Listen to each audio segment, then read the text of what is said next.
Hello there, welcome back to Marketing Matters, the show that encourages you to take a deeper look into your marketing. I am delighted to say today that I am joined by a very special guest, a business advisor in and around the Newark area, board member at Newark and Sherwood United Football Club, and the chair of the action group at Newark Business Club, and a self-proclaimed saviour of Newark business, Mr. Michael Hardy. Good afternoon, welcome to Marketing Matters. Well, I'm really glad I turned up today. And I'm glad to see that you've stitched me up in the intro. I thought that might come later in the Did you not think podcast. well, there's plenty more where that came from. Don't worry about that. I'm delighted to be here. Good. We're delighted to have you on board. So for people who don't know, Yes. give us a brief overview into who you are and what you do. So I am business advisor for Newark and Sherwood area, really, working with local, small, medium-sized businesses to help them achieve their goals. So working with the owners of those businesses to set out a pathway so they can have the dreams and success that they want, which as a business owner sounds grand and sounds easy, but actually is really difficult, because the great thing about being a business owner is you get to make all the own decisions and do what you want to do.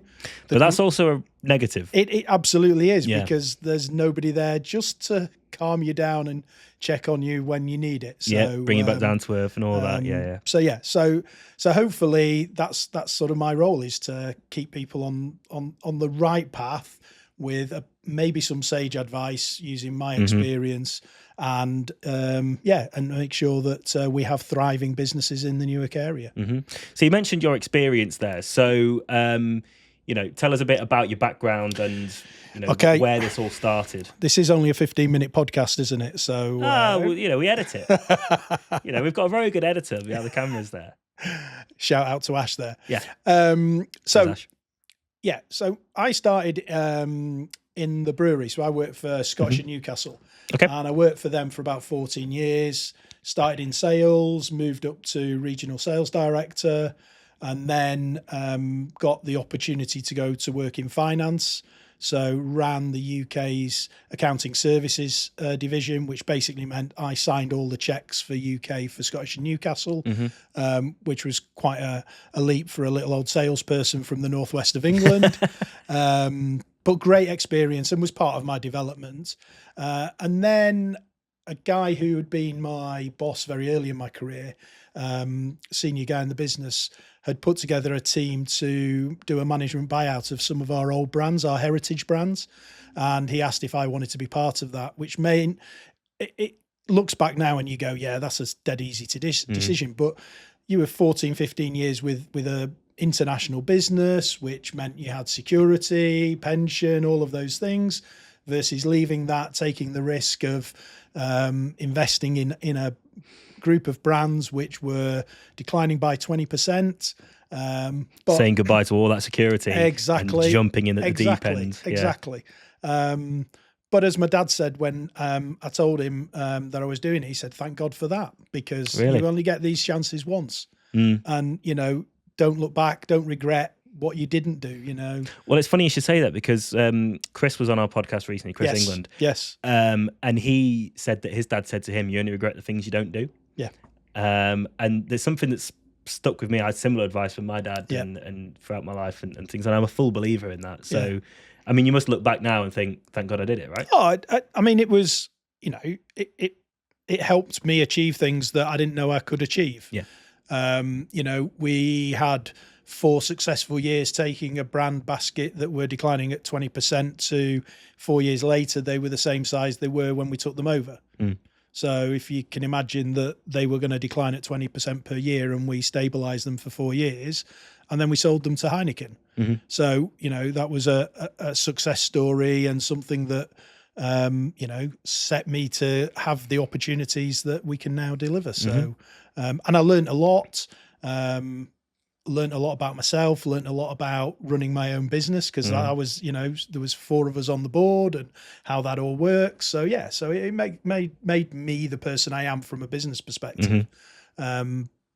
But the grounding I had in Scottish and Newcastle, the structure helped as well, because Yeah. being in a corporate world certainly brings some experience and something that you don't have always. So, So in doing all that, you talked about kind of being in sales Yes. at quite an early stage of yes, your career. absolutely. And obviously sales is another word for marketing, and marketing and sales go hand in hand. So, talk to us a bit about the experience and what kind of then you were able to bring in when you went into managerial positions, and the kind of story behind the marketing that you would put forward and then sort of transform things to move them forward again. Yeah, sales and marketing. I mean, it's interesting. Quite a lot of people will talk about them in the same breath and think that they are the same thing, and actually they're intertwined. But I sort of we like our football, so use a sports analogy. I would say that the marketing is the creativity, the number 10, and the sales is the number 9 who puts the ball in the net. Yeah. So you can't have one without the other, but certainly marketing has always been about creating the buzz, creating the opportunity for sales to deliver. And from a small business perspective, quite a lot of small business owners hate sales because they think it's about the gift of the gab. They think it's about doing something that's, they don't like the old window, double glazed salesman type of thing. Yeah. And that's not what sales is. Actually, sales is being in the right position to take the creativity, to take the opportunity to put the ball in the net. It's a process. And if we get our marketing right, then the opportunities land that we're able to convert. Well, we're getting more easier. chances. Exactly. If the marketing's right, if the creativity and the number 10 rolls right, sticking with the football analogy, there's more chances falling at the number 9. Completely. So what did that look like? What did that kind of creativity look like when you were kind of working within the breweries? I mean, if I use, the business was called Jigsaw Brands with a Y. So that was the business we owned, and we had a range of brands that were McEwan's, Youngers, Scrumpy Jack, Woodpecker. So big brands, and we had the UK rights to Newcastle Brown Ale. So we had some big brands.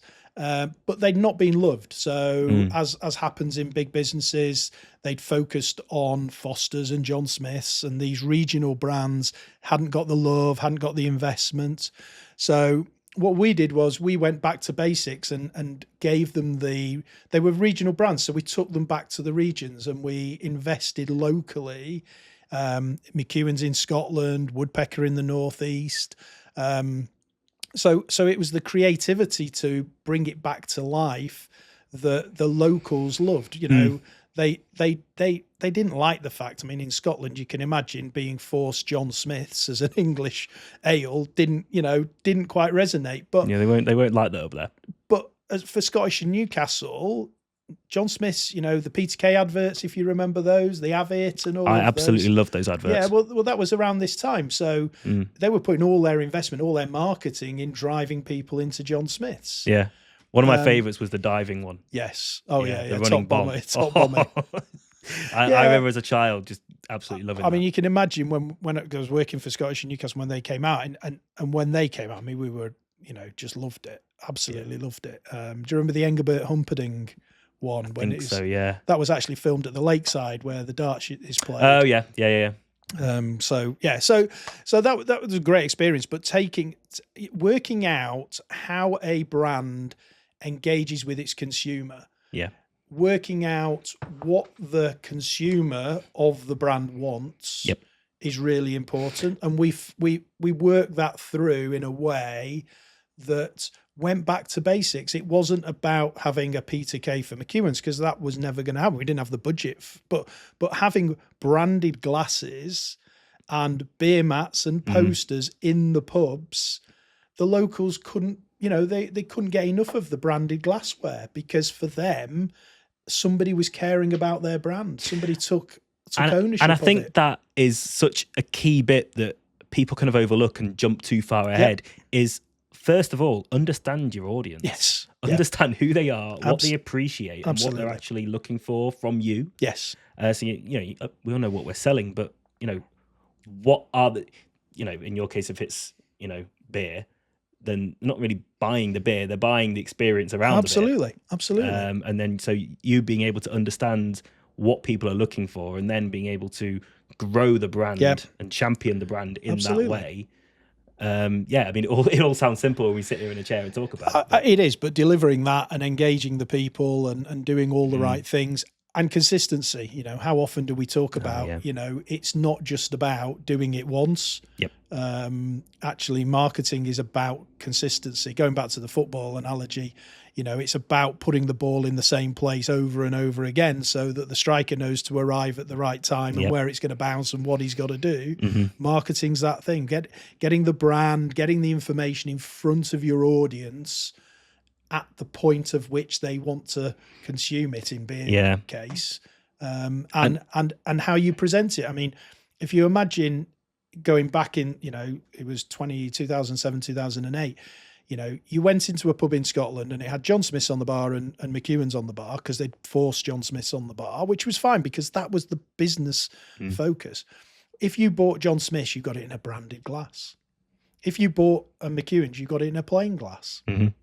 So by giving it in branded glassware, you gave the consumer that feeling that they were important. Well, it happened recently. They weren't second to the John Smith's drinker. It happened recently. Neck oil. Yes. The glasses at Beavertown. Yeah. Everyone loved that glass. Yes. And look how amazing this is. And you know, sales increase. Absolutely. I will wholeheartedly stick by that one of the best marketing campaigns was Split the G for Guinness. Well, we've talked about that on a few occasions, haven't we? I mean, you know, there's a brand Guinness is a fad. Yeah, well, Guinness is a fad that's the biggest selling draft beer in the UK at the moment. To be clear, it's mainly because I don't drink Guinness and Ash does that I say that. Well, that's fair enough. But it is a point where you can engage your audience in a way that's different. Yeah. And using modern, you know, I mean, that is about modern marketing, so social media. Yeah. So, you know, going back, you know, it's only 18 years ago, but a branded glass was seen as something, you know, that was great. But there was no social media in the way there is now. So you were always engaging your consumer at the point of purchase. Now you engage, you know, it's not an analog world, it's a digital world.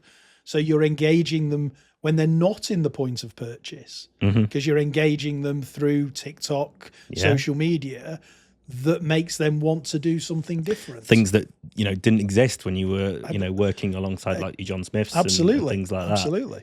Back in those. So how have you seen kind of marketing and particularly marketing vehicles change over that period? And especially over the last few years, because it's really accelerated since, you know, the COVID pandemic that hit, everything kind of went 10 years and 10 months, accelerating forward. I mean, the great thing about talking about beer is most people understand it because they either like it or have seen it or have tried it or engaged with it or know somebody that has. So it's easy to sort of talk about. It's a bit like when we talk about supermarkets and use bigger businesses as an example for us small guys to understand what's important. So if you think about some of the things that have changed in the alcohol drinks world, some of it is driven by the rules, the laws of the land in terms of advertising on television. Yeah. So in the 80s and 90s, you know, beer was on the television all the time. Yeah. McEwan's Lager was on Blackburn Rovers shirts when they won the Premier League in 1995. And Newcastle Brown Ale still gets worn on the shirts of the Geordies. Yeah. And that was again 95, 96. There's been very few beers on football shirts in the last 10 years. I think Chang or something with Chang was with Everton for a while. Everton for a while, but that was a Chinese beer trying to break into the UK market. So your ability to engage the consumer has evolved because it used to be very binary. So it was television, it was in the pub, it was on a football shirt. Now it's very digital because you're engaging through 10 seconds on TikTok, through, you know, adverts on YouTube. I mean, TV adverts, who actually watches a TV advert, you know, plus 30 and try and stop it on the breaker before the show starts. I'm a pro at that. Yeah, absolutely. Yeah. loads of fun in the Hardy household of an evening doing that. But that's where it's changed. You know, the different platforms and picking the right one. So you've always had to know your audience. We talked about know your audience, know where they are, know who they are, know what they like. But now there are so many different platforms. It's about picking the right one at the right time. Working out where they're hanging out. Exactly. Yeah. Whether that is LinkedIn, whether it's Facebook, absolutely. Whether it's not on social media at all. At a business club. Yeah. You know, so are your customers at a business club? And if they are you going? And what are you doing there? And what's your objective when you get there? What's your strategy when you're there? And in terms of what are you trying to achieve? And for the avoidance of doubt, you're not selling. Yeah. Don't turn up at an event and think you're selling. You know, I think we talk about marketing should be only 20% selling, 20% where you're actually trying to engage somebody. 80-20, 80-20. 80% of it is giving content, giving information. Building that trust trusting people within you. It's the know, like, trust. Exactly. And that all that 80% of content is, you know, driving that kind of trust, putting forward what knowledge you've got and how trustworthy you are. Absolutely. Yeah. So it's interesting because you had a bit of a sales background. Yes. But even when you were working directly in sales and you were trying to be the number 9 to put the ball in the net, were you at that point still, or at that point kind of saying it's not all sell, there's more to it, and it's more of a process thing when it is your job to be the number 9? I think it's one of the benefits of working for a, you know, big company, that there's quite a lot of structure put in place. And therefore the steps of the call, the way of, you know, going through the process is really honed in those early stages. So ensuring you understand, you know, from a pub perspective. So make sure you look, well, first of all, have you got your pad? Have you got your sales aid? Have you got your pen? Have you got the actual things you want to go in with? Outside of the pub, you know, what are you looking at? What are you seeing? You know, are the flowers out there? Are the how many kegs are in there? But I still can't drive past a pub without trying to count how many kegs are in the, Old habits. Yeah, absolutely. So it's that bit of what are you walking into? You know, how often do we walk into a meeting? And it's harder now because, you know, we've got our mobile phones, so we're probably on the phone. Yeah. If we're not on the phone, we're looking at social media or we're texting somebody. So you walk into a meeting and you don't necessarily prepare properly because you're engaged in other things. The distraction element in life in general is really difficult. There's so many more things going in and around you. Whereas you go back maybe 20, 25 years, it was a lot more linear in what you're doing. So quietening the noise, and it's, you know, whenever you're having a meeting, it's not just the noise that's around you, it's the noise in your head. Yeah. So, you know, if you've just got a parking ticket or you've just had a row with somebody or you've just forgotten to do something and your head's thinking, you don't concentrate. And if you're not concentrating, you won't see the opportunities. So I think that was really powerful for me as somebody who sort of grew up in that environment. And I think, you know, we all learn by our mistakes. We all, you know, you do things, it doesn't work, you trial and error, you know, you've got your structure, but there are other things you do. Yep. And I was fortunate, you know, I got opportunities to have more experience and roles that challenged me and gave me responsibility. So, so it was a good, you know, foundation really. So what came next then? So you had your time within the breweries. What came after that when you left that sphere? I worked for other drinks businesses after Jigsaw had been sold and had other successes. And I thought for that period that I could make a difference with drinks businesses. I then got a phone call from somebody I knew who used to work in the brewery, who was looking for some help at Salford University. So, you know, completely left field. And they had a CPD business and they were looking for somebody to oversee and to chair that business, and wondered if I'd be interested in helping them. Went along, had a couple of interviews, I suppose you'd say, and got offered a place on the board, and the idea was it was a role with a CPD business, which was part of the owned by the university, but because of rules of engagement, they had to be a separate standalone business. So I chaired that business for 4.5 years, and it was a bit of a light bulb moment, and we all need those at different times. Yeah, sure. Of actually all the things I'd done when I was, come through and ran my own business. Part of the Jigsaw and management buyout piece was about structure, about having goals, having objectives, challenge, etc. When you put that into play with a CPD business that has no alcohol involved whatsoever, but actually the process is the same. The structure, the focus, having a goal, understanding your clients, understanding your marketing needs, your sales team, etc. Did it surprise you a bit to notice that a lot of it is the same process? Yeah, because, I'd been in, by this point, this would have been, so I'd have been in drinks for 25 years. So that's all I'd known from early 20s when I started with the brewery to that point. Probably not quite 25 years, to be honest, but 20 years I'd only been in drinks. So it to then see that the skill set I had, which was that sort of broader business sort of ability of understanding and communicating, it sort of gave me a bit of a green light to go and do other things. And look, just touch on imposter syndrome. Yeah. Who doesn't have imposter syndrome? Who doesn't think? Anyone that tells you they don't is lying. Or a narcissist. Or one of them, yeah. I, however, suffer from imposter syndrome. Yeah, look, we all do.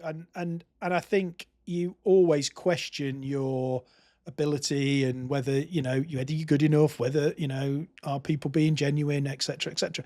So I think it gave me confidence that, I could have a conversation with a non-brewing or non-alcoholic sales business. Of course, yeah, because it's completely outside of what you've been used to. Absolutely. Yeah. And at the same time, I'd worked in Ireland for a bit, I'd worked down in Somerset for a bit, and I'd been doing a lot of time away from home. Family was starting to grow up, and I wanted to be closer to home. And so sort of said, right, why can't I, if I can do it with a Salford University CPD business, why can't I do it with other local SMEs in the Newark area and actually be more engaged? I'd lived in Newark about 10 years at that point and knew very little about Newark because my whole working life was away from Newark. So I decided to get involved with the local business community and went to the business club for the first time and sort of stood there going, what the hell is this at the ECC? I can't, having seen you at many business clubs, I cannot imagine you stood there quivering. Oh, what am I doing here? I did. I walked in and there was, 70 people there. Yeah. I knew Scott, so Scott Wrigley was there, and I knew Scott because of kids at the same school. So sort of went across and stood with him and and sort of started to go to all the events that you do. You go to all the opening of an envelope type things because you're trying to get to know people. And, now I sort of stand on the door of the Newark Business Club with my fluorescent jacket, welcoming people, trying to make sure nobody has that same experience. Oh, that's really interesting. Of walking through and not being, so make sure I get their name, make sure I, if they're new, tell them where to go, tell them who to see, tell them where they're coffee. So just hopefully by the time they get upstairs, they're not as nervous. So you're thinking about the time you first walked Absolutely. in and thinking what would have really eased my nerves. Absolutely. And how can I help people achieve that? Yeah, I mean, I see you on the door and think, well, what can I take the mick out of Michael for today? But yeah, absolutely. There's quite a lot at the moment, but but yeah. So I think your experiences always drive you to try and change and be better and to help other people. So when you step back into the Newark sphere, if you like, did you really know what you wanted to go and do and help people within this local area? I think... or were you kind of like trying to suss out where the potential is or where people perhaps need a bit of support that you could give with your experience? No, I knew what I wanted to achieve. So I wanted to help local businesses, local SMEs create an action plan to deliver their goals. Yeah. Because I knew from my experience where we'd been successful was we had an objective, we knew what success looked like, and we worked out what we needed to do to achieve our successes. Mm-hmm. So what investment was needed, what people were needed, what resources were needed, who our customers were, where they were, what we needed to spend both time and sometimes money to deliver those. So I had that in my head that by having all of those things would make a business. Mm-hmm. And from conversations with different people, I sort of knew that a lot of smaller businesses, look, they start because they're great at what they do. They start because they don't want to have a boss and they think they can do something. And they tend to start and get to that first stage and have sort of reached a glass ceiling because they are doing it all themselves. And when you point out to them, but where do you want to be in 5 years? They either don't know or they do know, but haven't got a clue of how to get there. So I did it intrinsically know. What I didn't know was how many businesses there would be, how I would get there, which sounds a bit strange, but I suppose what I wanted to do was make some connections and understand how that went. And I was fortunate that I think I sponsored a meeting fairly early on, and a guy next to me, when I sat down, went, "I think I need you." And it sort of snowballed from there, really. Well, I think it's a thing that is common amongst all business owners, regardless of how long they've been doing it. Yes. I mean, obviously, you and I have had a working relationship since before I took over here at Nettle, and indeed afterwards. And you know, the kind of group connection that we formed as a group of 12 business owners. Yeah. And I remember walking into that room feeling a little bit of a fraud because I'd only just taken over, and people were probably looking around saying, "Who's this kid?" And one person actually said, "Why are you here?" Yeah. But to me, they said, "But I thought this was business owners." And I went, "Yeah, well, Dan's just bought the business."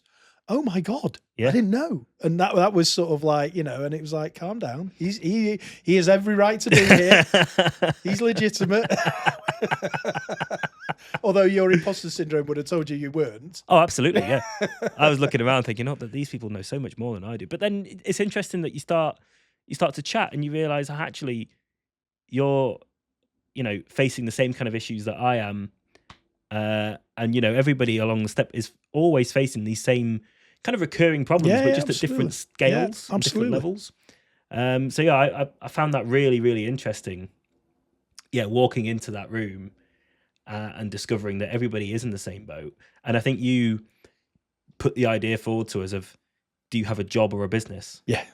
And it really threw a lot of people. Yeah. And then you put forward, well, you know, you're not just in my case, a designer, you're a finance director, you're a marketing director, you're a troubleshooting operator, and all these different hats that you've got to wear.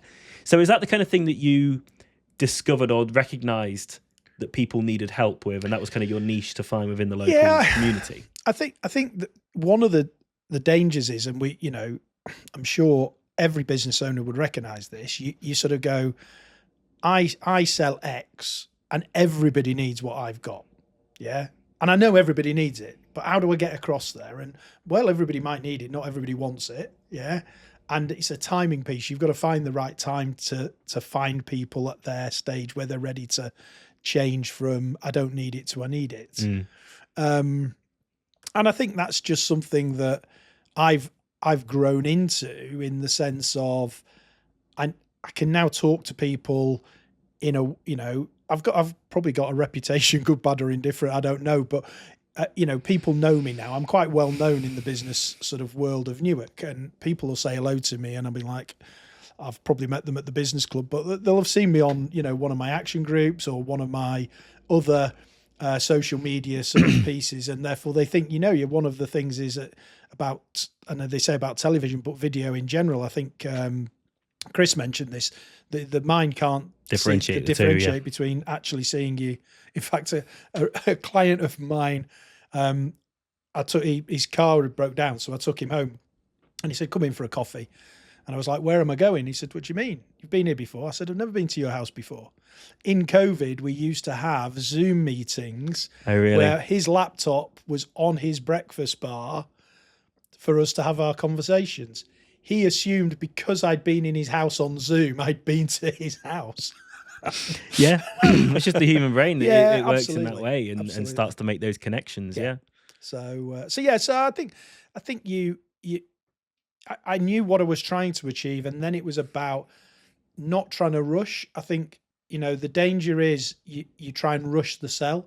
You don't do enough marketing, you don't do enough creating the environment, you don't think about giving more. So the danger is you turn up, whether it's on social media or in person, and you sell, and it puts people a bit on edge. So you talk about general, you talk about them, you understand what their needs are, and then slowly but surely, over time, you start to work out how, like with any business, how that like trust, and I know that's something that we can talk about, we can flip, but it's so important.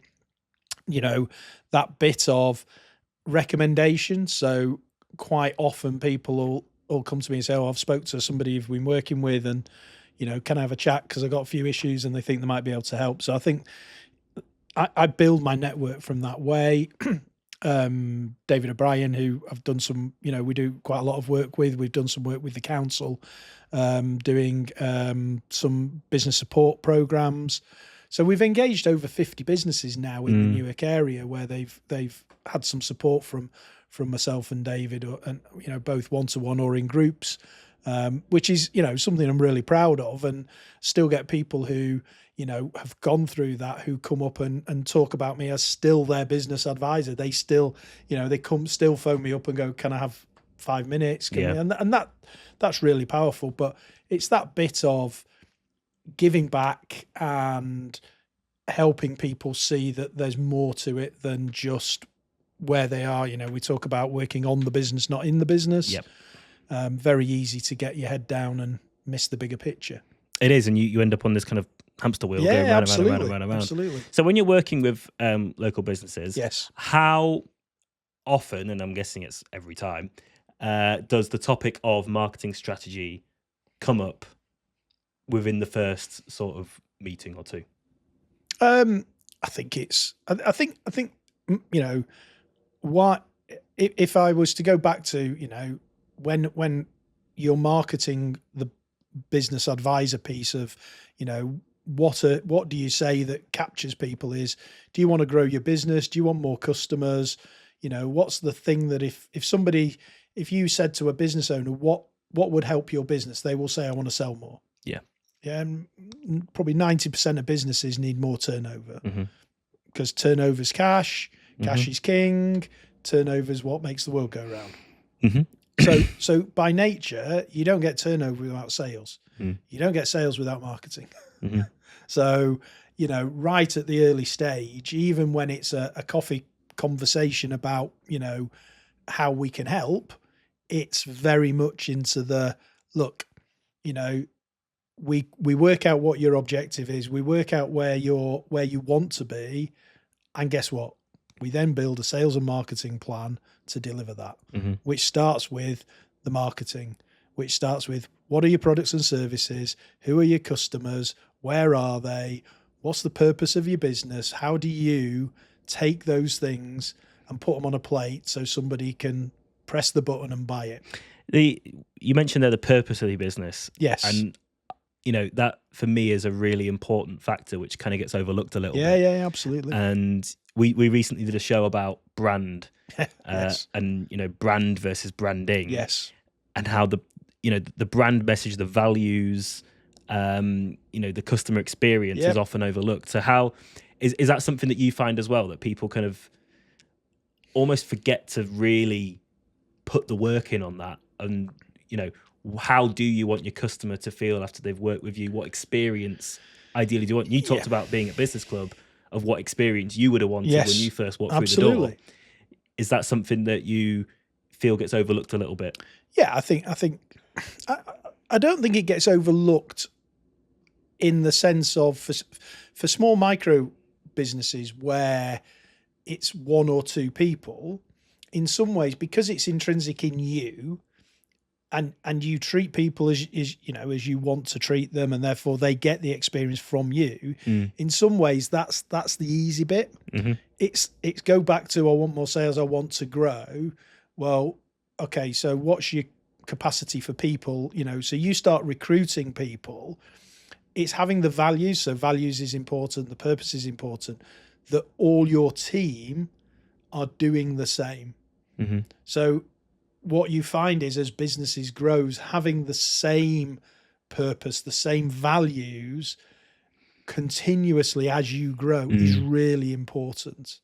So they form part of that early stage, so that then you can engage. If you've got staff, you can engage the staff, or if you recruit staff, we've talked before about it's the skill tends to be able to be trained.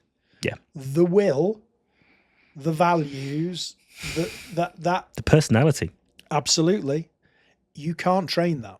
If they don't have it, they can be young and raw and not understand, and that's fine, but they've still got to show some values and something about them. Yeah. That if they haven't got, they will never get. I think it's so key. You haven't got the time or the value to be able to wait for them to have it, if it's going to be something that's coming 100% down the line. I think it's so key, because especially in small business, our USP is us. It's our people. Yeah, absolutely. And people buy from people, and the whole know, like, trust piece. But what's key is that your people represent the values that you have within your brand, the emotion you want people to feel when they transact with you, be it buy from you or just have that opening conversation. Absolutely. So I'm a firm believer in finding people for your business that fit within what you want, the vibe you want to give off. So I think that's incredibly important, and very sound advice for anyone. Yeah. So do we talk about marketing? Marketing plays a central part of the output, and there's a bit of build up beforehand before you get to that, because you need those things to be able to build your marketing plan. If you don't know who your customers are, if you don't know what products you're selling, if you don't know the values that the business is, if you don't know the purpose of the business, if you don't know what it is, that it's not what people are buying, it's how they're feeling, what they're getting out of it. You can, I sell business advice. How can you sell business advice? You can't sell business advice. I'm sorry, you can't. You sell the results of business advice.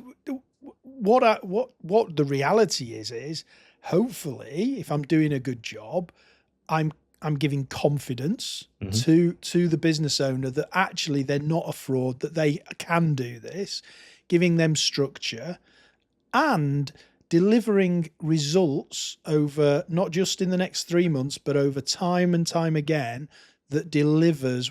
Go back to the goal of what do you want to achieve? Where do you want to be? Actually, I'm giving them the confidence and the pathway to deliver that. And the bit about what I do that I really enjoy is building that plan is fine, and everybody should have that. And some people have it up here, some people have it on a piece of paper. But actually it's after we've got the plan, it's the working with them, working with you to challenge and to be that critical friend, that person who goes, okay, you said you were going to do this. So how are we getting on? And so marking the homework. Yeah, absolutely. And that's great, because then we can, and the great thing about a plan is it will never be right. But with any plan, that it goes in different directions. And so having a plan helps you to try and keep closer to the path that you're trying to get to. But also it's then understanding, well, we've done all of this and actually look what we've got from it. So that's not what we expected. Yeah. Or external forces. I mean, as long as we've been working together, all the different things that have happened in the world, over the last 5 years that have put another spanner in the works. Well, they do, And how do you overcome that? And and if you haven't got a plan, that can derail you. Yeah. If you have got a plan, you can understand, well, actually the plan has got to change, or actually it doesn't change. Marketing, I think you say this quite a lot, but marketing is always one of marketing and training are the two things that tend to get cut first. And, if you stop your training, then you stop your developing of people. And of course, what do they say? If I develop somebody, they might leave. Well, if you don't develop them, they might stay.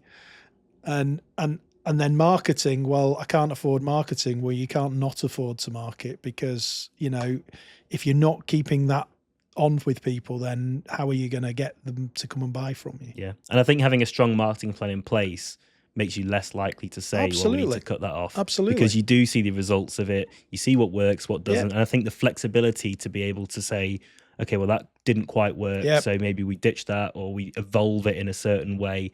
I think keeps people focused. Yeah, absolutely. And you're right. No plan will ever go 100% to plan, because they don't. No. It just never happens. No. But being able to keep it in front of you and keep yourself focused is I think, key.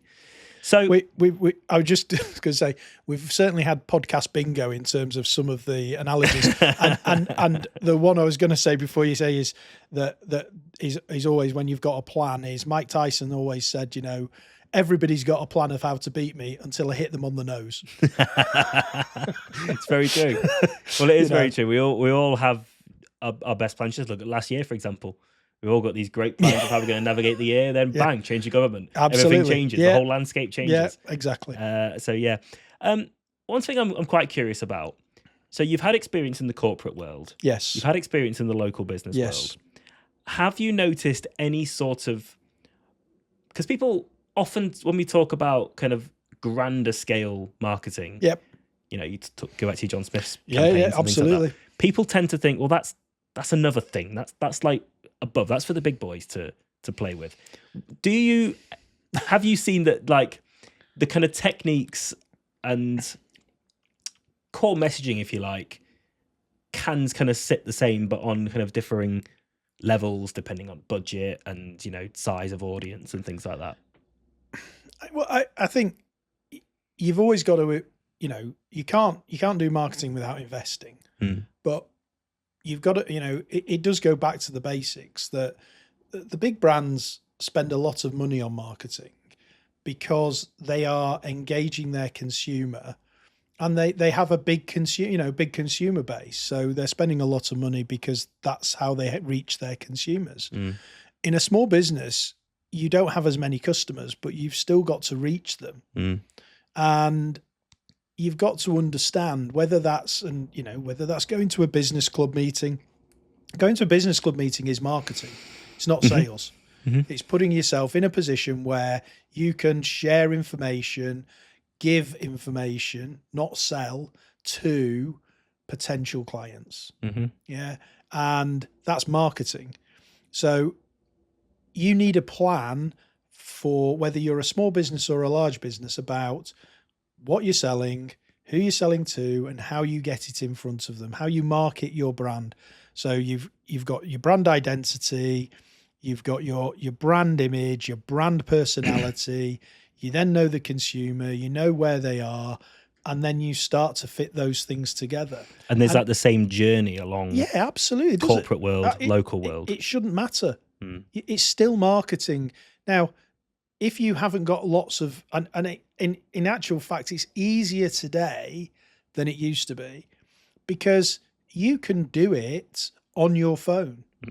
Yeah, you can do marketing campaigns with a phone, with the camera, and the quality of them. Yeah, you can always have, you've got your lovely television here. Oh, thank you. But you've got your branding there. So as an individual, I can have, a pop-up banner. What does a pop-up banner cost? a couple of £100. It's very affordable. Yeah, exactly. But that's my point. So you can have one, yeah. You can have one behind you, so you always got that. If you're selling something that's, you can have it on the table or on the shelf. You can always get your brand in it. You can wear your nice polo shirts or whatever. You can always get the branding in. And if you're talking the message, so you're using the right brand message, you don't need a full, you don't need 30 people all videoing you and doing all the lights, camera, action stuff, because you can do it yourself. The key is understanding what you're selling, what the personality is, what the brand is, who your target market is, where they are, and delivering that. And doing it consistently. 100%. So it's, everybody talks about, again, big brands, Coca-Cola. Coca-Cola, holidays are coming. 1st of November, I think it's 1st of November, every year. Usually, yeah. Yeah, because it's actually for the American market with Thanksgiving. That's why it's the holidays and not Christmas. Right. But they're one of the biggest brands in the world, so why do they keep advertising it? Because they've got to keep themselves ahead of the game. They've got to keep themselves in the Because if they don't, someone will step in their shoes. Exactly. Yeah. And it's consistent and it's the same message. If you're not keeping yourself visible, people will think that you've disappeared. Absolutely. Yeah. So you mentioned Newark Business Club. Yes. So I know you are the chair of the Action Group. Yes. And you've developed your own kind of brand within the Action Group. Have I? And used all the marketing devices to your aid, in that you like to show off where you are in the world when you give your updates at meetings. Do you know, it started as a bit of a joke and it got a bit, unfortunately, probably got a bit carried away. All the best things do. Yeah, absolutely. Yeah, well, I mean, obviously, the whole piece around Newark Business Club is a networking group, but it's more than that. Yeah. And it was started nearly 25 years ago by business owners in Newark to make Newark the best for business, to give them a voice, to be able to talk as a collective, not as an individual, to people like the council, to engage the local MP, railways, which, I've become an expert on, which, just remember expert just means you know more than the next person. So, but yeah, when James Fountain sort of stepped down, I was given that opportunity to carry that on. And I think it does make us different from a lot of other business clubs, and that doesn't make us better. It's just different. And it just makes us, it is about our town. And we have meetings once a month outside of the networking meeting, and we want to give updates to the people in the room. And I did a video. I think my first one was I was away skiing because I couldn't make it, and I was in the snow. And the funny thing there is I was doing the video, and my mates were all getting ready to. And one of them afterwards said, "Oh, I'm really tempted to come and rugby tackle you into the snow." And I said, "You should have done it, because that would have been. It would have been great. It would have been ultimate." But anyway, so I did that, and then I suppose, you get a bit carried away because, I got some good feedback. I got a bit of grief from you. And, any excuse. Yeah, exactly. So I sort of, and then I've done it around town as well. So I've done it where I've gone round to places in Newark and videoed. I do actually enjoy them. I don't give you stick for them, but I do think it works. But I think, and when you're in a meeting where you're having, lots of different people talking, sometimes it's really important to not all be stood at the front. We talk about be different, yeah? Yeah, be different, absolutely. Stand out. Yeah, absolutely. Which is key for marketing. Yeah, completely. And Newark and Sherwood United. Yes. So you're a board member. Yes. So how did that come about? So Steph took on the club 3 years ago, and they've obviously had a pretty tough time because their ground was taken away from them. The old Flowserve at Balderton. Yep. And so they've been living a nomadic life down at Collingham, and this season at Harrowby. And Steph's got a vision. So he's got a plan, he's got a vision about having a community stadium back in Newark. And the council have always said they would try and find us land to have our own home back in Newark. And Steph and I had chatted about a few things, and I, thought I liked his vision, I liked his plans, and so if I could do anything to help with that, a bit like when I first sort of started going to the business club, I go to football, I like my football, and therefore being involved in local football gives me a bit of the passion in my own town, which I think is also important. So just finishing our second season. I'm hoping we're closer to having our own place. We've now got pre-app in, so the plans look brilliant. Yeah, the plans are amazing. It would be great for the local area. And if I could play a small part in being part of helping to deliver that, then I'd be very proud of it. And that's why I got involved. And of course, I think with anything you do, I'm always proud of businesses I've worked for who are successful. That always gives me a bit of a sort of, so anything. Well, that's why you do it, right? Yeah, completely. I do because you came out of the corporate world and you wanted to make a difference in the local area. Absolutely. So seeing people, I mean, you said 50 businesses have worked with you. Yeah. So to see businesses thriving, absolutely, and thinking I've played a small part in helping them to move to that next step, or whatever it is, must be really fulfilling for you. Completely, and getting those phone calls from I work with businesses for a period of time, and sometimes it's for 3 months, sometimes it's for 6 months, sometimes it's for 6 years. But it runs its course in the sort of, the time, because they change, things happen. But what will happen is they'll phone me and go, I need a chat.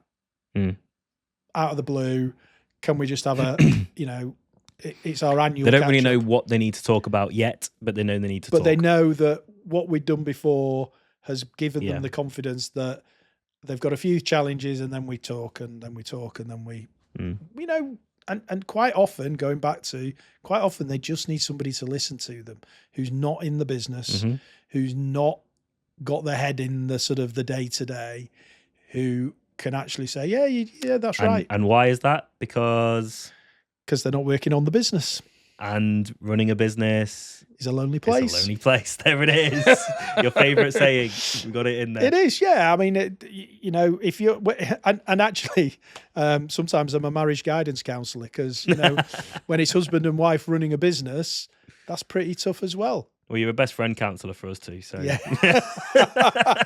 There you go. So very quickly then, what are your top 3 tips for any local business that thinks I know I need to put a marketing strategy in place, don't really know where to start? Top 3 tips of where to help them move to the next level. I think the first thing is, where do you want your business to go to? What's your business goal? Because marketing gives you the opportunity to achieve your goal. So creating a marketing plan without knowing where the business is trying to get to, knowing what success is fundamentally flawed. So first of all, let's understand what is success. Don't try and be clever and go 5 or 10 years. What's success in 12 months' time? Start with that. If you've got a plan for the next 12 months, then you're on to a good thing.